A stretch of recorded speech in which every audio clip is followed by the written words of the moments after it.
You'll notice that the title for this particular study is Congress Shall Make No Law. Before we get into our study, we do want to have a word of prayer.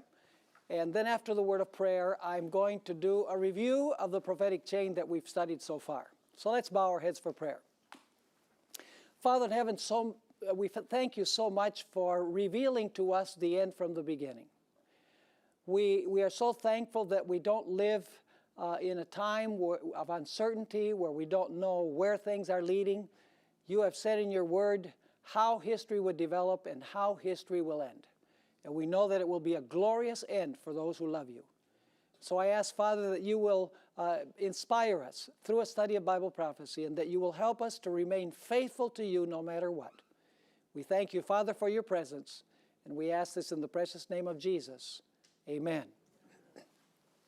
Well, let's review the prophetic chain that we have been studying. The prophetic chain begins with which kingdom?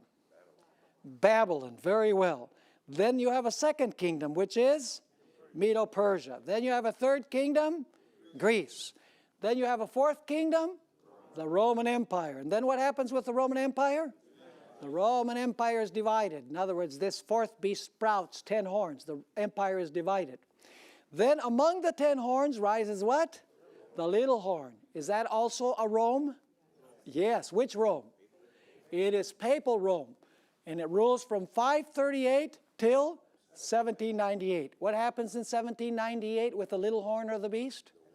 It receives a deadly wound and it is sent into captivity because it can no longer use the civil powers of the world. Now, when this first beast falls in 1798, immediately after rises another beast. Remember that? From the earth. And we identified that beast as which nation? The United States of America. And we identified the two horns like a lamb as the two kingdoms that are recognized in this one nation. And what are those two kingdoms that are recognized in this country, the United States of America? The kingdom of the church and the kingdom of the state. The church has its sword, the Word of God, and the state has its sword with which it can punish violations of civil law. Now, as I mentioned at the close of our last study together, we are going to now look at the origins of the United States of America. And we're going to see if the founding fathers had this idea of the United States being different than the history that we find in Europe during the 1260 years. We're going to try and see if the two horns like a lamb represent separation of church and state, civil and religious liberty, like we studied in our last lecture from the Bible.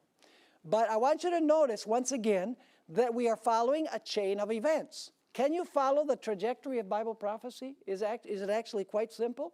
Sure. You can go from Babylon, Medo-Persia, Greece, the Roman Empire. The Roman Empire is divided into 10 kingdoms. Then the papacy rules for 1260 years till 1798. And around 1798, another nation rises who upholds these two principles, which are civil and religious liberty, which depends on the idea of the separation of church and state. Are you with me? And then we're going to find that after a period of time, this very nation is going to restore freedom and is going to help the wound of the first beast to heal. Now, we haven't come to that point yet, but that's the last link in the chain before the greatest event of all, which is the second coming of Jesus in power and glory. Now, let's go to our material. There is a syllabus for this particular series, and those who are watching the live streaming and those who will see this on YouTube and those who will get the DVDs, you want to get the syllabus as well because you'll be able to follow along all of the quotations and so on in the syllabus.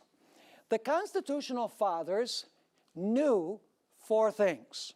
When I talk about the Constitutional Fathers, I'm talking about the founders of the United States. People like George Washington, Thomas Jefferson, James Madison, John Adams, Benjamin Franklin, etc.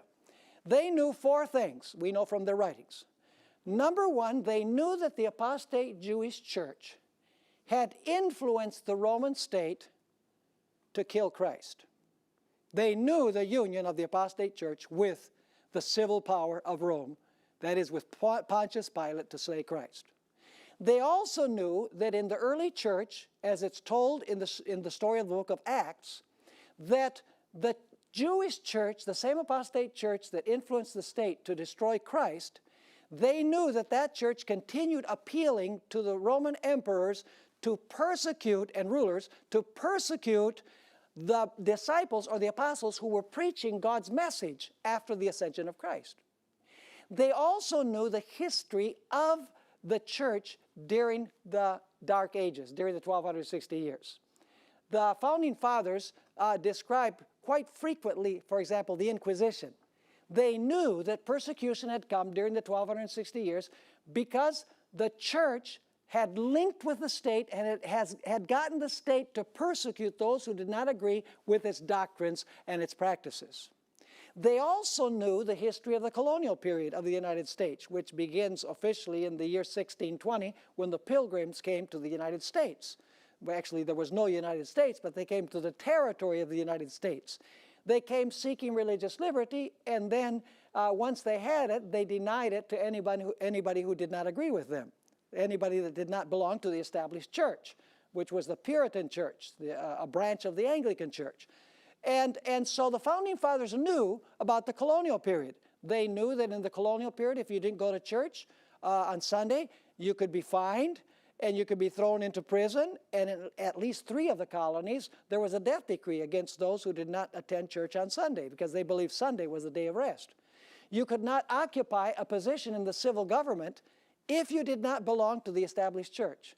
And only ministers that belonged to the established church could be remunerated for their efforts because people basically gave their tithes to the government paid the ministers. But the only ministers that were paid were the ones that belonged to the established church. So if you were not a minister of an established church, you would have to find another means of sustenance. In other words, in the colonial period, the Founding Fathers knew that there had been a union of church and state, and the result had been persecution against those who were not in harmony with this arrangement.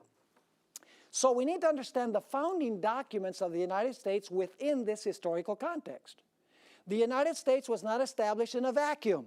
In other words, it doesn't simply appear with its principles on the scene all of a sudden. It is a reaction to the colonial period, the 1260 years, and the persecution against the apostles and Christ by uniting church and state. We have to understand that historical context in order to comprehend the style of government that was established in the United States by the Founding Fathers. And so it was that in 1776, the Declaration of Independence of the United States was signed. And among other things, it stated that human beings are guaranteed certain inalienable rights. That means rights that God gives that nobody can take away from you. Certain inalienable rights, which are among those rights, are life, liberty, and the pursuit of happiness. In 1787, the Constitution of the United States was ratified. And the basic idea of the Constitution is a government of the people, by the people, and for the people. In other words, the people govern themselves through the election of representatives by themselves. And then in 1791, the Bill of Rights was ratified, which are the first 10 amendments to the Constitution of the United States. And the Bill of Rights, among other things, guarantees full civil and religious liberty. It's interesting to note that these 3 documents, the Declaration of Independence, the Constitution, and the Bill of Rights, were ratified immediately before the beast received its deadly wound.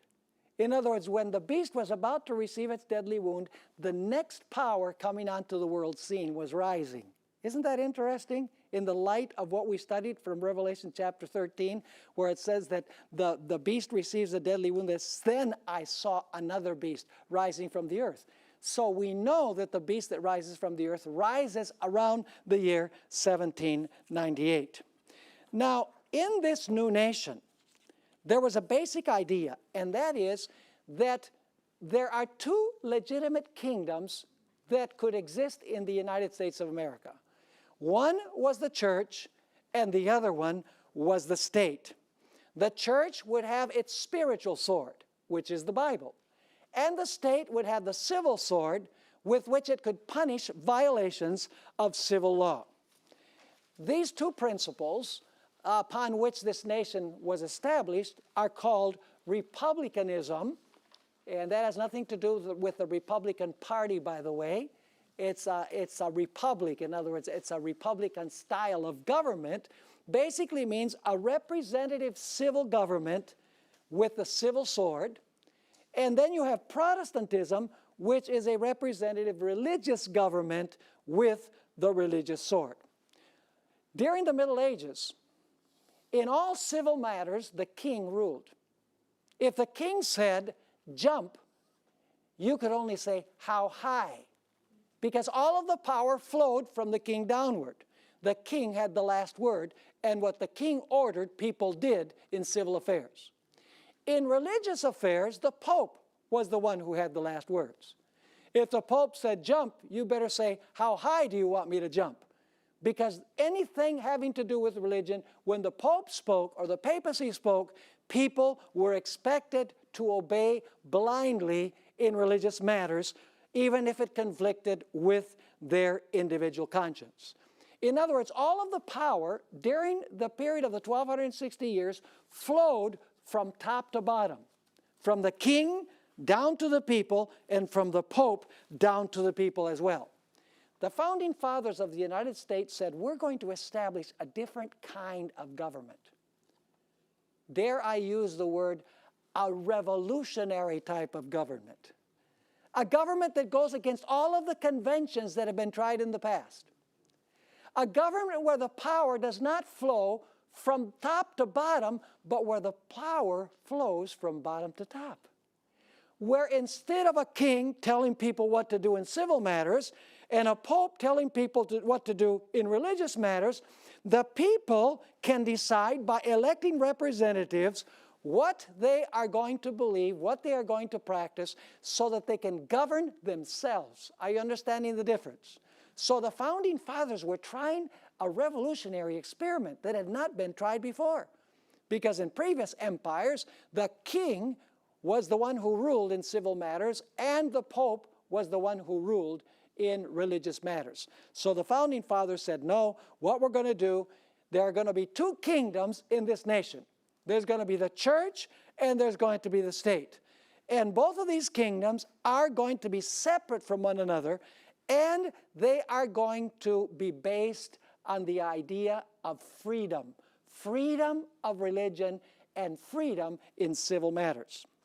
Ellen White, who wrote this classic book, Great Controversy, on page 442, and I must say Ellen White was born only 29 years after the deadly wound.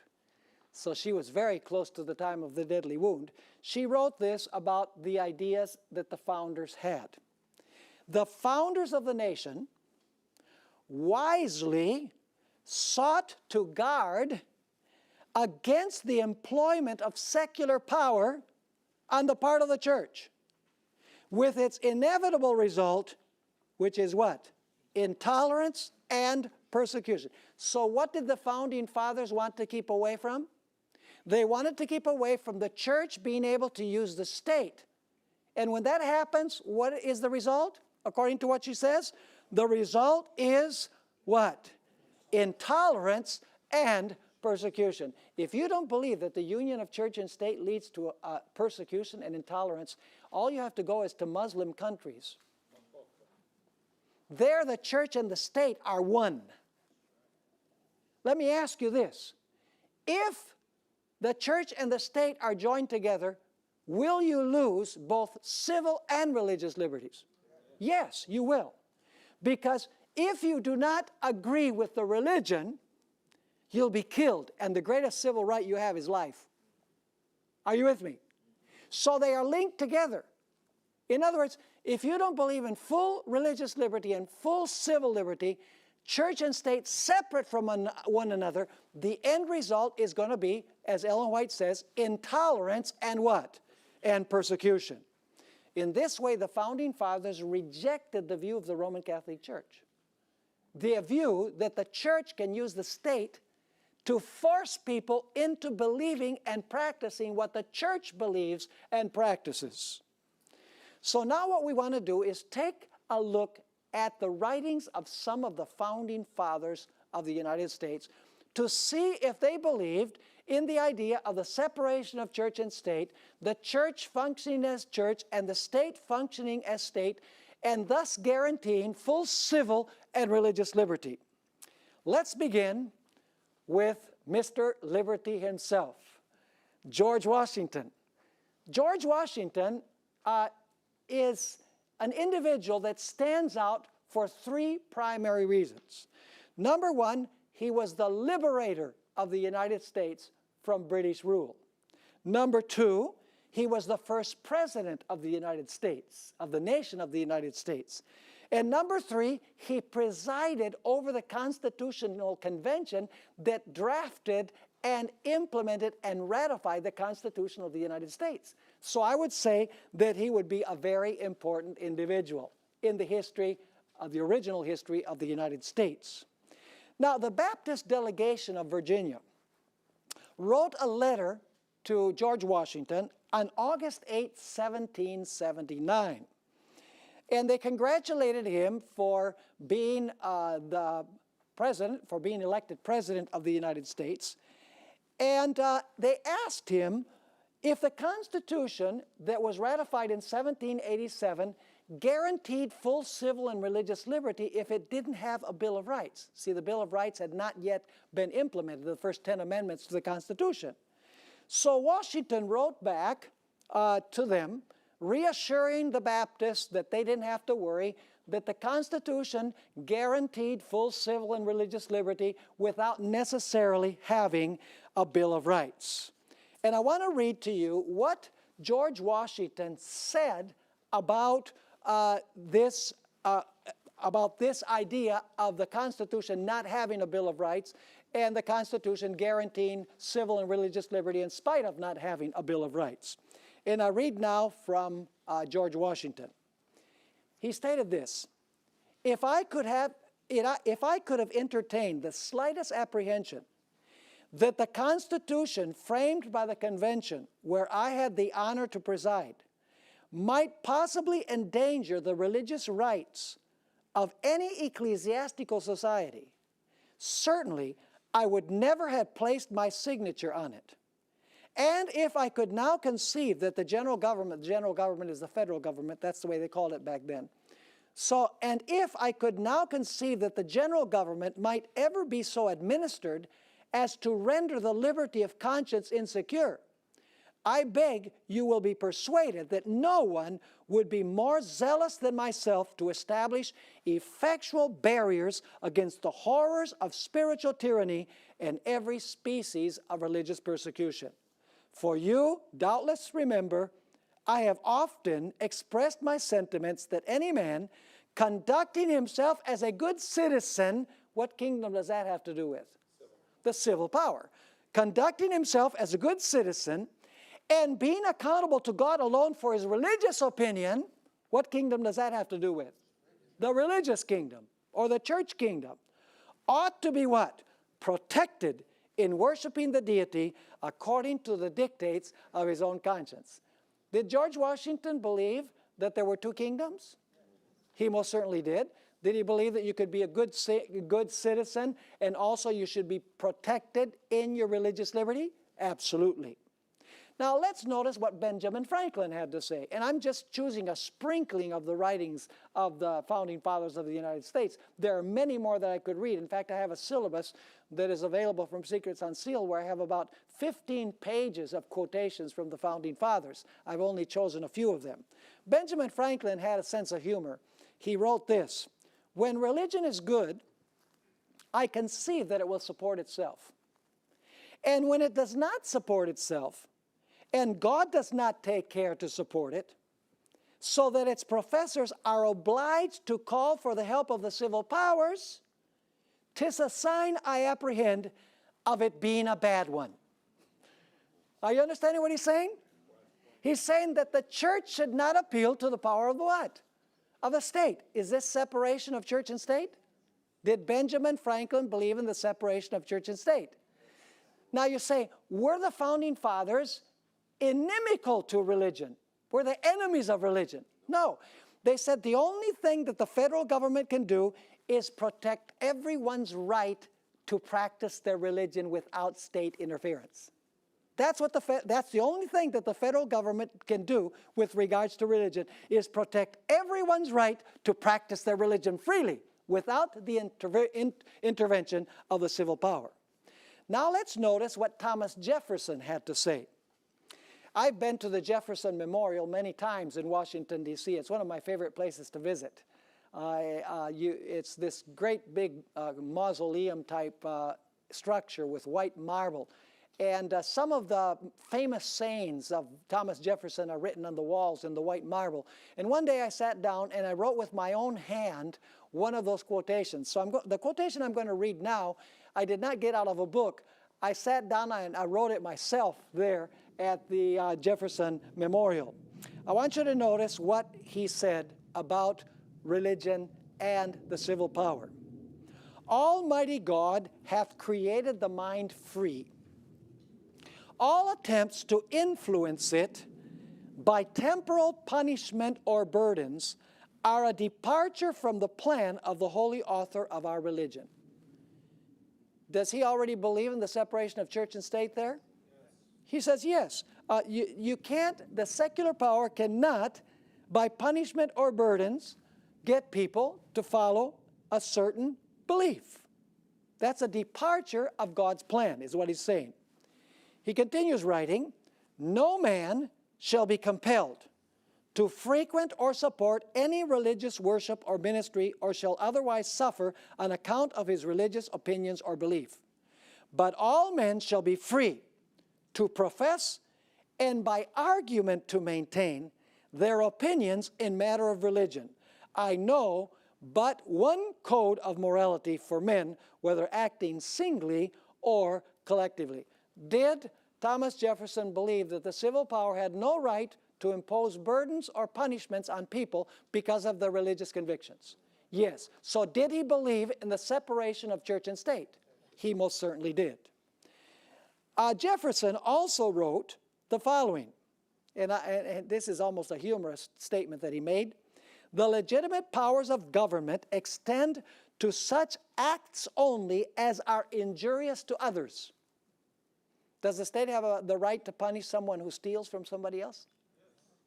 Does it have a right to punish someone who kills somebody else? Does it have a right to punish someone who ruins the reputation of somebody else? Does it have a right to punish children who abuse their parents? Yes, those are acts that a civil government can punish. But notice what he says. The legitimate powers of government extend to such acts only as are injurious to others. And then he says this, it does me no injury for my neighbor to say that there are 20 gods or no gods. It neither picks my pocket nor breaks my leg. Are you understanding what he's saying? Now, he also wrote in 1782, it is error alone which needs the support of government. Truth can stand by itself. Did he believe in the separation of truth, religious truth, and government? He most certainly did. He also understood the dangers of the clergy getting involved in the political system. Notice these next two statements that we find here. He says, the clergy, by getting themselves established by law, see they're involved in the political system, and engrafted into the machine of government, have been a very formidable engine against the civil and religious rights of man. Did Thomas Jefferson understand the dangers of uniting church and state? You better believe he did. He says, you can see it, that when a priesthood gets involved, engrafted into the government, the result is a loss of civil and religious liberties. He also said this, and this is very interesting. History, I believe, furnishes no example of a priest-ridden people maintaining a free civil government. Isn't that a powerful statement? One more statement. This was in 1814. He said, in every country and in every age, the priest has been hostile to liberty. He is always in alliance with the despot, abetting his abuses in return for protection to his own. Thomas Jefferson knew very well what happened when the church was able to use the state. And he said, in this country, it will not be that way. We are going to establish a different government where the civil government governs in civil matters and the church deals with religious matters, and every man and woman are free to worship God according to the dictates of their own conscience. Now, the Danbury Baptist Association of Connecticut wrote President Thomas Jefferson on October 7, 1801, to complain that their rights were being infringed by their state legislature, their religious rights. And this is part of the letter that they wrote to Thomas Jefferson. What religious privileges we enjoy as a minor part of the state, in other words, they were a minority in the state, we enjoy as favors granted and not as inalienable rights. Now, the government is saying, well, we'll grant you religious freedom, but religious freedom is a divine right. It cannot be, religious liberty cannot be granted by the government because it's something that God has given man. It's an inalienable right. But they're complaining. They're saying, you know, what happens is the state is saying, we'll grant you these rights. They're saying, no, the state can't grant us these rights. They're in an inalienable right. So once again, what religious privileges we enjoy as a minor part of the state, we enjoy as favors granted and not as inalienable rights. And these favors we receive at the expense of such degrading acknowledgments as are inconsistent with the rights of free men. Now, on the month of January of 1802, Thomas Jefferson answered their letter. And he explained very clearly his understanding of the First Amendment to the Constitution of the United States. And this is where the wall metaphor comes from. Have you heard of the wall metaphor, the wall of separation? Well, let's read this statement so that you can see what Thomas Jefferson said. Believing with you, that is with the Danbury Baptists, that religion is a matter which lies solely, that is only, between man and his God, that he owes account to none other for his faith or his worship, that the legitimate powers of government reach what? Actions only and not opinions. I contemplate with sovereign reverence that act of the whole American people which declared that the legislature should make no law respecting an establishment of religion or prohibiting the free exercise thereof. And then he explains, by the way, he's quoting the First Amendment. Then he says, thus building what? A wall of separation between church and state. Did Thomas Jefferson believe that the church should function as church and the state as state separately? He most certainly did. All of the founding fathers believed this. And that's why I've dedicated this whole lecture to show that the two horns like a lamb are corroborated by the history, the original history of the United States. Now, let's talk a little bit about James Madison. James Madison is called the father of the Constitution. He's the brains behind the Constitution, in other words. Let's read a few statements from James Madison. He wrote this: there is not a shadow of right in the general government, remember it's the federal government, the general government to intermeddle with religion. Did he believe that the federal government could get involved in religion? No, no, no. He says there's not a shadow of right in the general government to intermeddle with religion. Its least interference with it, that is with religion, would be a most flagrant usurpation. I can appeal to my uniform conduct on this subject that I have warmly supported religious freedom. Did he believe in the separation of church and state? He most certainly did. In 1822, This is very interesting because the United States was established in 1776, 1787, 1791. This is about 30-some years after the experiment had been tried. And so James Madison now writes about lessons that the United States is teaching the world. Notice what he wrote. We are teaching the world the great truth that governments do better without kings and nobles than with them. In other words, a republic is a better idea, is what he's saying, than a monarchy. And then he says, the merit will be doubled by the other lesson that religion flourishes in greater purity without than with the aid of government. Isn't that a telling statement? So interesting. Sometimes I ask people, to how many kingdoms do you belong? Well, you know, I was born in the United States, so I am a citizen of the United States. But I was baptized as Seventh-day Adventist, so I am also a citizen of the heavenly kingdom. I live in one nation, but I'm a citizen of two kingdoms in the United States, each separate from the other. In other words, the federal government cannot interfere with my religious convictions. And the church should not be involved in trying to use the state to violate people's religious convictions, because the state has its legitimate existence and the church also has its legitimate existence. Now let's talk a little bit about the First Amendment to the Constitution of the United States. Some Christians today, many of them will say, well, the expression separation of church and state is not found anywhere in the Constitution. And that's true. If you're looking for the phrase separation of church and state in the Constitution, you're not going to find it because it's not there.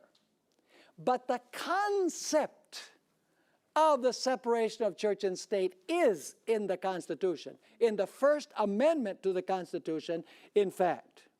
Let's read the First Amendment to the Constitution. By the way, in this amendment is where you find the two horns like a lamb, because this amendment guarantees religious liberty and civil liberty and separates the two. Let's notice the First Amendment. Congress. What does Congress do? It writes the laws, right? Congress shall make no law. Now, what part of no law don't you understand? Congress shall make no law respecting an establishment of religion. Notice that doesn't say that Congress can't make a law that establishes a church above other churches, or that establishes one religion above another religion. That's the way many Christians today are interpreting. They're saying, well, the Founding Fathers, when they say that Congress shall not make, Congress shall not make any law that establishes religion, they were really meaning that the United States could not establish one church above another or one religion above another, but the federal government can benefit all churches alike. That's the argument. But the fact is that the word religion does not have a definite article. It doesn't say church, it says religion. It doesn't say a religion, it says religion. Are you following me? So it says, Congress shall make no law respecting an establishment of religion or prohibiting the what? The free exercise thereof. What does this mean? It means that Congress can't make any law that establishes any religious observance. And it means that it cannot make any law that forbids you from practicing your religion. It cannot establish any religious observance, and it cannot forbid you from practicing freely your religion. And you say, well, what's the difference? In the Bible, we find two examples of the first two clauses of the First Amendment. In Daniel chapter 3, when Nebuchadnezzar raised the golden image, was he establishing a religious observance by law? Was the civil power establishing a religious observance? Absolutely he was. Was that legitimate or illegitimate? It was illegitimate. The civil power cannot enforce religion, cannot establish religion. What came as a result of establishing religion? Persecution, right? In Daniel 6, we have also another story that illustrates the free exercise clause. You see, in Daniel chapter 6, the issue is not that the king Darius is establishing a religious observance. He's forbidding people from praying. He's forbidding the free exercise of religion. And when he forbade the free exercise of religion, what was the result? Persecution. So Daniel 3 and Daniel 6 illustrate the first two clauses to the First Amendment. When the government establishes a religious observance, persecution. When the government or Congress, the government through Congress, forbids the free exercise of religion, the result is what? Persecution. The Founding Fathers knew this. And therefore the Founding Fathers put in this First Amendment that Congress could not make any law establishing any religious observance. And it could not forbid people's right to exercise their religion freely without the interference of government. Now, the third clause of the First Amendment guarantees civil rights. So here you have the two horns like a lamb. Religious liberty and what? Civil liberty. Notice what the last part of the First Amendment says. Or abridging the freedom of speech. Is that a civil right? Freedom of speech, is that a civil right? Yes. Or of the press, is that a civil right? Yes, it is. Or the right of the people to peaceably assemble, is that a civil right? Yes. And to petition the government for a redress of grievances. Can you ask the government to do you justice? Yes, you can. The last clause of the First Amendment deals with civil rights. The first two clauses deal with what? With religious rights. In other words, the First Amendment to the Constitution clearly establishes a distinction between religion and the civil power. Are you understanding what I'm saying? Now, let's talk a little bit about the Supreme Court of the United States. The Seventh-day Adventist Church believes, and in our next two lectures we're going to discuss this more fully, and we're going to prove it from the Bible. The Seventh-day Adventist Church believes that the United States will ultimately, Congress will ultimately write a law mandating the observance of Sunday as the day of rest. And eventually, we will reach the point where Congress will write a law that will forbid the observance of the Sabbath as the day of rest. And some people say, oh, that could never happen in these United States of America. Because the First Amendment says, Congress shall not make any law that establishes religion, nor any law that forbids the free exercise. So, if Congress wrote a law that everybody has to keep Sunday, would that be a violation of the First Amendment? Would that be establishing religion? Even a kindergartner could understand that. If the government should forbid, if the Congress should make a law forbidding you to keep the Sabbath, would that be a violation of the second clause, free exercise, to keep the day that you want? Of course it would. Any person, any rational person would understand that. And so you say, how is it possible that the United States, through its Congress, would write a law establishing religion and forbidding the free exercise thereof when it has guaranteed civil and religious liberty? Well, let me ask you, how is it possible that a beast that has two horns like a lamb talks like a dragon? It's a contradictory nation. In other words, it's going to contradict its profession. In action, it is going to do totally opposite of what it professes in its founding principles. Now you say, how is that possible that the United States would ever write a law that would violate the First Amendment to the Constitution? Well, in order to understand how this might happen, we must take a look at the style of government of the United States. The United States, like many other nations, has three branches. The first branch, of course, is the legislative branch. The legislative branch writes and passes laws. Then you have the executive branch.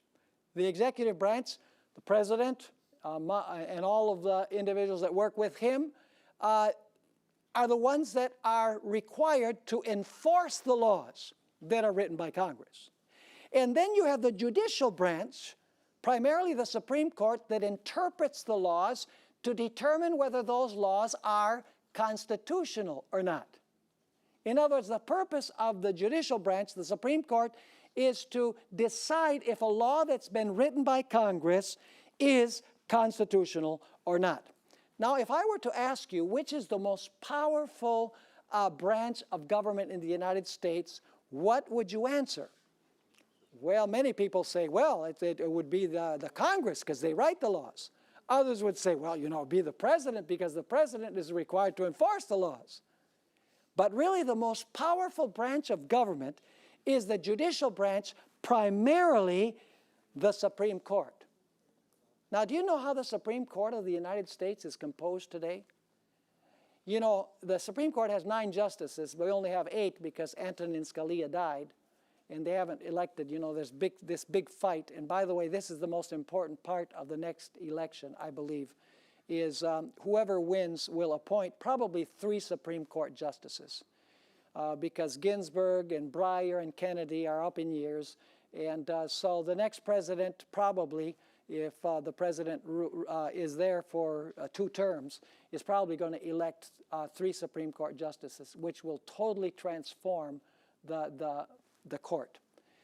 So anyway, I'm not making a political speech or anything. I'm just saying that it's extremely important how the Supreme Court is composed. The United States is called a Protestant nation, but there's not one Protestant on the Supreme Court. There are 5 Roman Catholics and 3 Jews on the Supreme Court. And Antonin Scalia was a Roman Catholic, so when he was alive, there were 5 Roman Catholics and 3 Jews in a country that says that it is Protestant.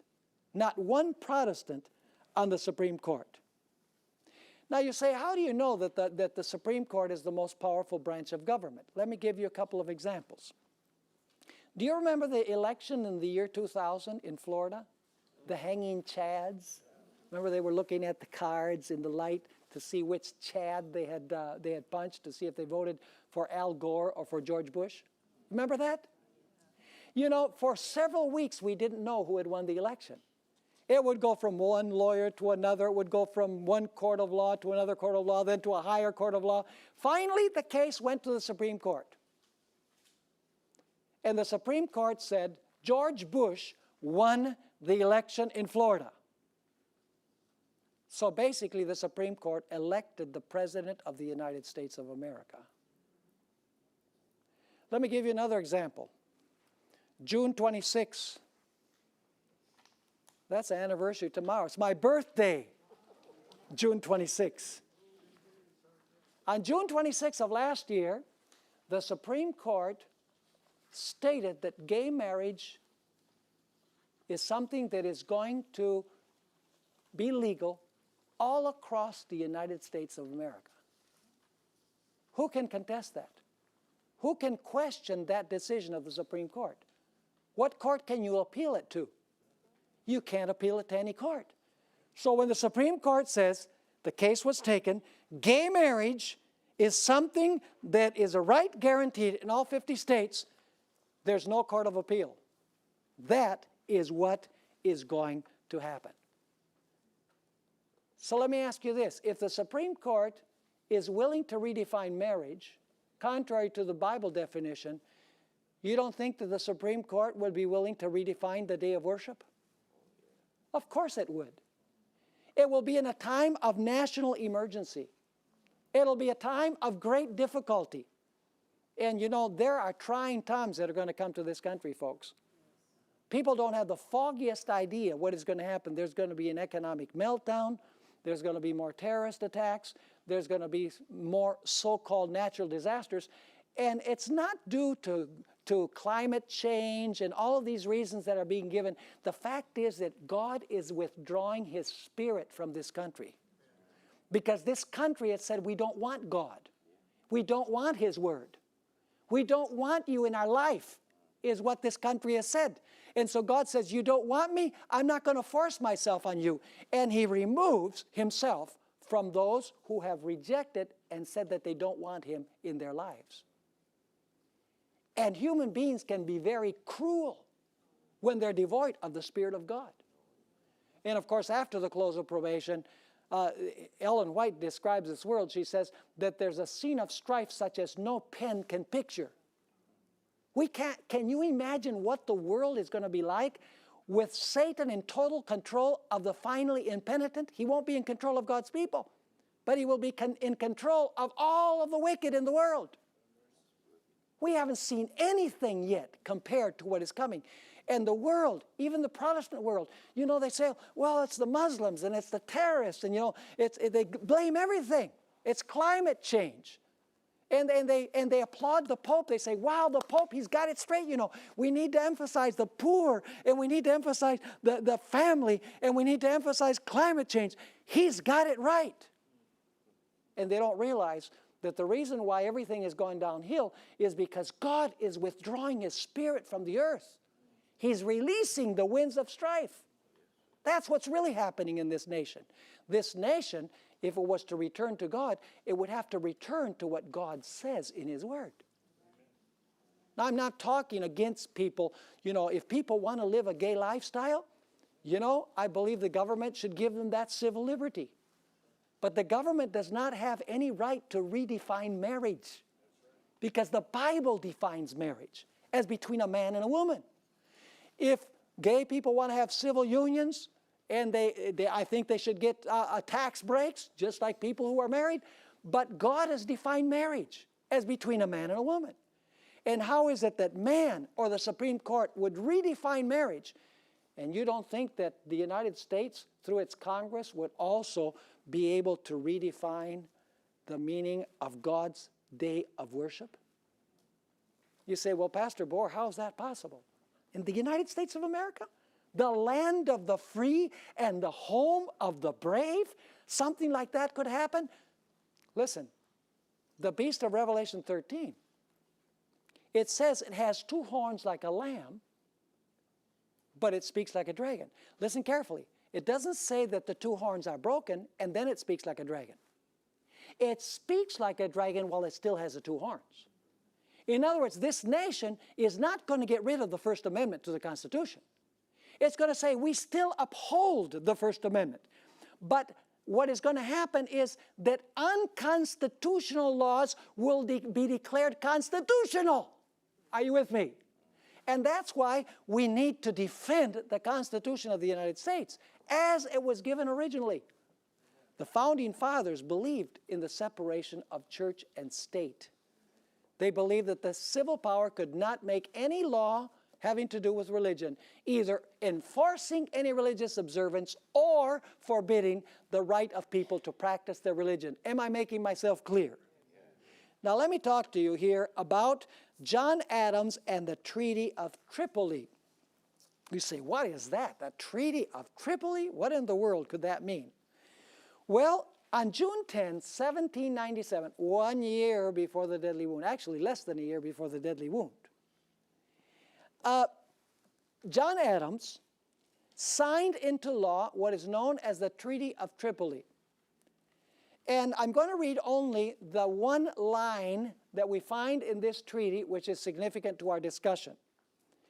The government of the United States is not in any sense founded upon the Christian religion. The government of the United States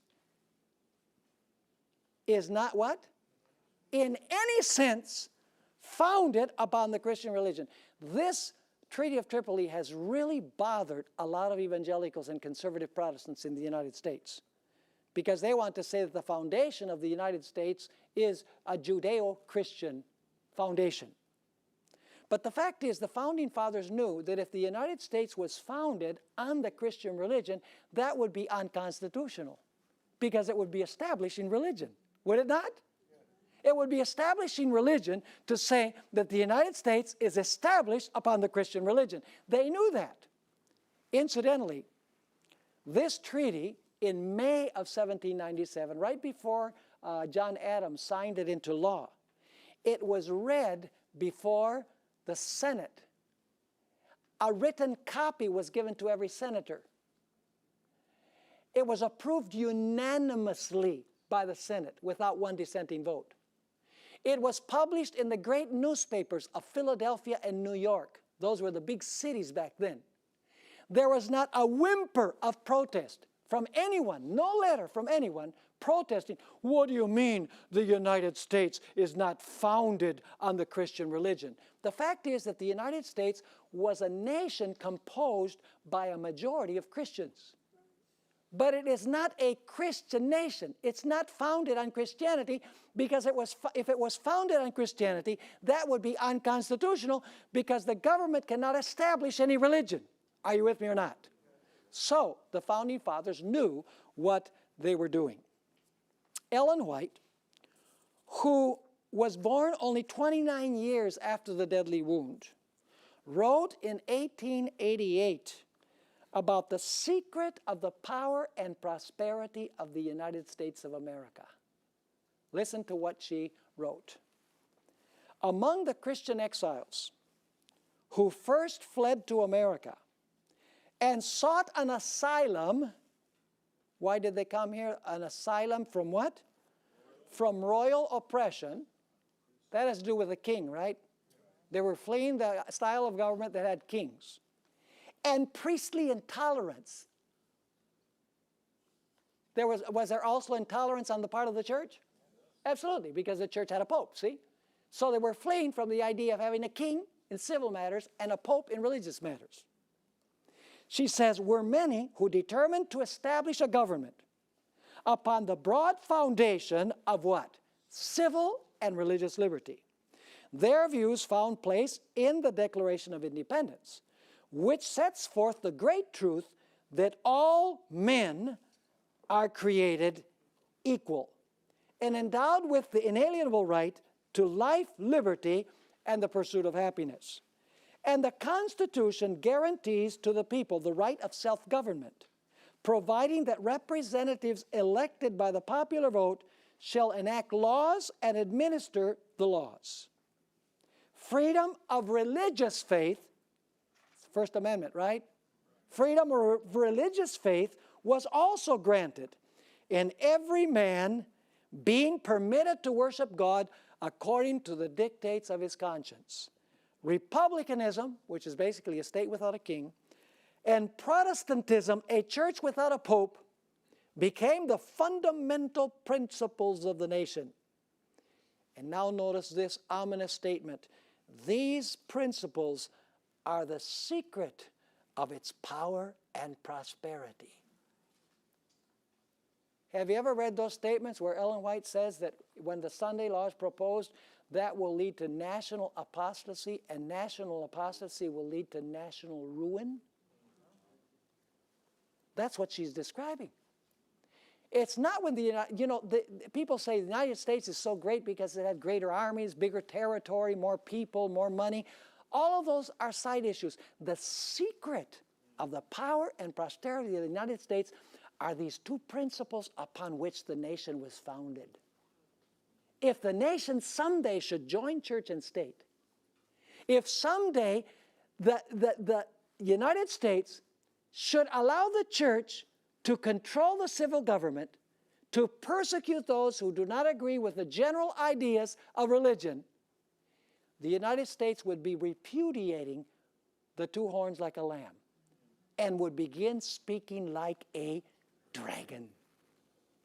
And that would bring forth the retribution of God against this country that was established by God's providence.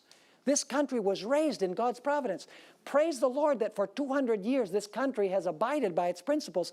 It's been possible to proclaim present truth to the whole world from this nation because it has abided by its principles. It almost makes me want to cry to think of what's going to happen to this nation according to what Bible prophecy has to say. Now you look at what's happening today, it seems like the state has power over the church.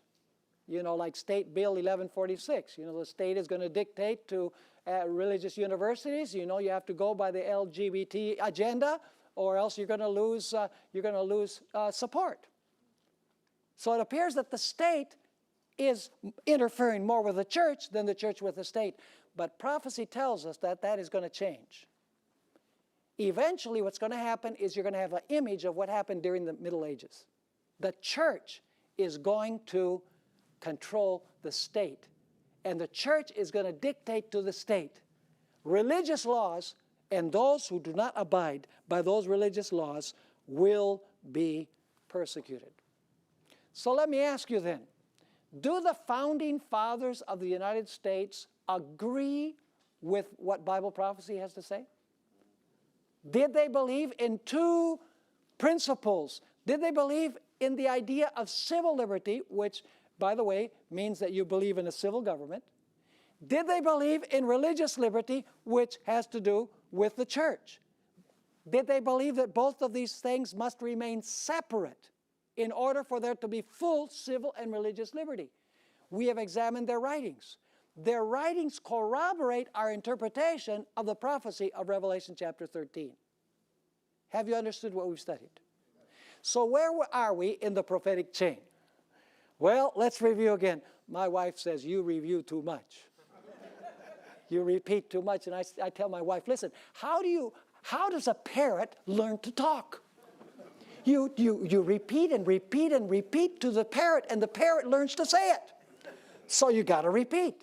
So let's examine the chain again. Where does the chain begin? Babylon. Then Medo-Persia. Then Greece. Then the Roman Empire. What happens to the Roman Empire? It's divided into 10 kingdoms.